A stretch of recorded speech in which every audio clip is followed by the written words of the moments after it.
திருத்தூதர் பணிகள் நூலிலிருந்து வாசகம். அதிகாரம் 3, வசனங்கள் 1-10 முடிய.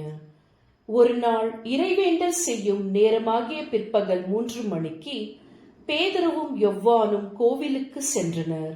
அப்பொழுது பிறவிலேயே கால் ஊனமுற்றிருந்த ஒருவரை சிலர் சுமந்து கொண்டு வந்தனர். கோவிலுக்குள் செல்பவரிடம் பிச்சை கேட்பதற்காக அவரை நாள்தோறும் கோவிலின் அழுகுவாயில் என்னுமிடத்தில் வைப்பர். அவர் கோவிலுக்குள் சென்று கொண்டிருந்த பேதுருவையும் யோவானையும் கண்டு பிச்சை கேட்டார். பேதுருவும் யோவானும் அவரை உற்று பார்த்து, எங்களை பார் என்று கூறினர். அவர் ஏதாவது கிடைக்கும் என்ற எதிர்பார்ப்புடன் அவர்களை ஆவலுடன் நோக்கினார். பேதுரு அவரிடம், வெள்ளியும் பொன்னும் என்னிடம் இல்லை, என்னிடம் உள்ளதை உமக்கு கொடுக்கிறேன்.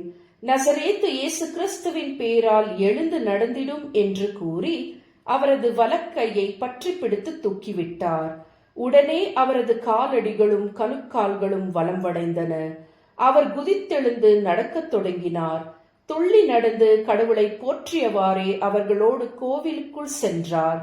அவர் நடப்பதையும் கடவுளை போற்றுவதையும் மக்கள் அனைவரும் கண்டனர். அவர்கள் எல்லாரும் கோவிலின் அழுகுவாயில் அருகே பிச்சை கேட்டுக் கொண்டிருந்தவர் இவரே என்று அறிந்து கொண்டனர். நடந்ததை பார்த்து திகைப்பு மிகுந்தவராய் மெய்மறந்து நின்றனர். இது ஆண்டவர் வழங்கும் அருள்வாக்கு.